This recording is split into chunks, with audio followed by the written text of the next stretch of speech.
All right, this right here is crazy. It's definitely crazy. We got to get into this. So this is an article that is basically giving us the rundown on why the owners are kind of refusing to sign off on some of the things that the WNBA players want. It points out viewpoints like them viewing it as an unstable business up to this point, because we always hear about how the WNBA has been in the red. Obviously, boom, deadline, no deal done, deadline. What are we gonna do? Like, this is giving you the owners. The WNBA commissioner's refusal to even look at the new CBA wasn't just a normal part of negotiations. It sparked a huge backlash and sent shockwaves through the entire league. This wasn't a polite delay or a request for more discussion. It was a clear rejection of basic fairness and everything the players were fighting for. And stars like Caitlin Clark, who are bringing massive attention and new fans to the league, were not going to ignore something so blatant. Overnight, the owners' weak excuses fell apart, exposing the real conflict. The players stood together, louder than ever, making it clear they wouldn't accept this injustice. The fight had officially begun. Basically detailing why the WNBA owners have taken the stance that they have decided to take ultimately when it comes down to getting this new CBA deal done. And this is why they are standing firm on their stance. Here it says, negotiate WNBA sports press covers WNBA negotiations from the owner's point of view. It says the WNBA players have quickly become some of the most recognizable female athletes in the world, with ballooning ticket sales. At the center of the owners' resistance is the same old story they've repeated for years, that the WNBA is too weak financially to pay players fairly. They use this claim as a shield to defend low salaries and avoid sharing profits. But the facts tell a completely different story. Games are selling out, ratings are higher than ever, and fans are supporting the league in record numbers. The excuse of instability now sounds less like truth, and more like a tactic to protect their own money while limiting the athletes' earnings. Beneath the owners' polished statements lies a clear reality. The players have created real value, and they deserve far better. It says the WNBA players have quickly become some of the most recognizable female athletes in the world, with ballooning ticket sales and record-breaking viewership over the past 2 seasons. As a result, league revenues have soared. But unlike their male counterparts in the National Basketball Association, who are guaranteed 50% of the NBA's basketball-related income, WNBA players are not guaranteed a percentage of such income, which includes things like media deals, merchandise, ticket sales, concessions. So the players haven't shared in the league's flood of new revenue. A recent estimate put, let's be honest, the last 2 seasons have brought a huge wave of excitement to the WNBA. New stars with real personality and skill have captured the public's attention. And because of that, league revenue has hit record levels. The money coming in proves how valuable the women's game has become, and how strongly fans are connecting with it. But somehow the players, the very people creating this momentum, aren't seeing a fair share of that income. Owners continue relying on outdated systems that keep most of the profits for themselves. This gap isn't just disappointing. It feels like a deep betrayal of the athletes who make the league worth watching. Which includes things like media deals, merchandise, ticket sales, concessions. So the players haven't shared in the league's flood of new revenue. A recent estimate put the women's 2025 pay at about 7% of revenue. Okay, as a result, the WNBPA opted out of the collective bargaining agreement in October, and the league has been careening toward a lockout as negotiations soured, with revenue sharing being the largest sticking point. Despite the massive amount of money coming into the WNBA, the league, which is majority owned by NBA owners, wants to keep their revenue sharing structure the same, guaranteeing far more profit. Here's the bomb. Here's the real shocker. In the NBA, players automatically get about half of all the money the sport brings in.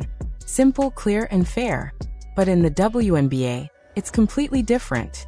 The women aren't guaranteed any fixed share from TV deals, merch, or ticket sales, even though they are the ones making people watch and spend. Recent estimates say that in 2025, WNBA salaries will add up to only about 7% of the money the league makes. 7%. That's not a small gap, that's daylight robbery. And for stars like Caitlin Clark, who are helping create that money, it's beyond impossible to ignore now. Despite the massive amount of money coming into the WNBA, the league, which is majority owned by NBA owners, wants to keep their revenue sharing structure the same, guaranteeing far more profit for owners and investors than for the players who actually play the game. And too many news reports have catered to owners' interests when reporting on the negotiations between the players, union, and the league. An unstable business. Well, here it says, a prominent talking point when it comes to WNBA contract negotiations is profitability. Now, we've heard over and over and over again how much money these owners lose every year. This huge pay gap is exactly what pushed the WNBA Players Association to take a strong stand and officially pull out of the collective bargaining agreement in October. Their decision immediately sent the league toward a possible lockout, showing just how broken the talks had become. At the center of the fight is one issue the owners refuse to touch: fair revenue sharing. Even with all the new money flowing into the league, ownership still insists on keeping an old system that protects their profits instead of the athletes. This deadlock isn't a simple disagreement. It's a serious crisis that could shape the future of the entire league. WNBA contract negotiations is profitability. Now, we've heard over and over and over again how much money these owners lose every year. Oh, we finished in the red, we're in the red, we're in the red, we're in the red. Even with the soar of Caitlin Clark, they claim to have finished in the red. They had to get everybody private jets because everybody was tripping that Caitlin Clark had them. Everybody, so that's another $50 million spent on PJs for everybody. And that was that. So let's continue on. It said, as the fight for fair treatment grew stronger, something troubling started to show in the media coverage. Many outlets repeated the owners' talking points as if they were facts, without questioning anything. This slanted reporting slowly shaped how the public saw the conflict, making the players look selfish while painting the owners as reasonable and responsible. It wasn't honest coverage, it was quiet influence. And because of that, the struggle for equal pay has become even harder for the players. Think about the matter publicly. The league and teams combined have not been profitable since the WNBA's inception in 1996. So it's basically showing that the owners are claiming that this isn't a profitable business. But it is a little weird that if it's so unprofitable, how's all these new teams popping up? Why is everybody jumping to throw in $250 million to get their team and all of this stuff? But hey, and then it shows here WNBA will lose $40 million this season and its NBA investors are growing impatient. That was an article in the New York Post. The situation becomes even more troubling when you examine the claims being pushed. Big sports outlets continue repeating the idea that the WNBA is struggling financially, yet they never provide actual numbers to support it. NBC Sports called the league unstable and losing money. Bleacher Report repeated the same claim, and Sports Illustrated echoed it too. But none of them offered proof. No documents, no statistics, nothing. It's a loud, coordinated message with zero evidence, creating a false picture of the league's real financial condition. 55% of the viewership tanked when Caitlin Clark was injured. Got to take that into consideration. I'm sure the owners are taking that into consideration. Like, hey, what if something happened and this girl gets hurt again? We lose more than half of the viewership again. I'm sure that is something they're talking about. And here it says, so why do reporters take owners' claims at face value?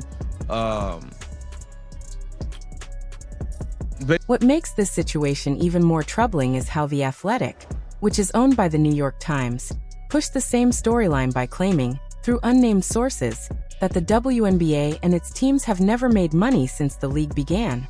Depending only on secret voices with no proof raises serious concerns about honesty in reporting. It creates an environment where the real financial picture is hidden. leaving players and fans completely unsure of what's actually going on. Naturally, this lack of clarity builds suspicion and frustration. But this is where the owner's entire argument falls apart. If the league is truly losing so much money, then why are new teams launching so quickly? And why are investors willing to spend $250 million just to buy a new franchise? You don't see that kind of money being thrown at a business that's supposedly dying. These huge investments show the opposite. The league is growing, not collapsing. The most commonly cited proof of financial trouble came from a single New York Post article released right before the CBA deadline. It claimed the WNBA would lose $40 million, relying only on one unnamed NBA executive. That statement wasn't backed by documents, numbers, or any actual evidence. It simply helped control the conversation in favor of owners. Then there's the Caitlin Clark factor. When she got hurt, over half the league's viewers disappeared instantly. That drop shows how important she is to the sport. Instead of investing more in players, owners now use this vulnerability as an excuse not to share revenue fairly. To make things worse, owners refuse to release full financial records, leaving players negotiating without real information. Their offer to triple salaries sounds generous, but only works if impossible growth targets are reached. Targets insiders say have never been met. What players want is simple: honest numbers, fair pay, and respect.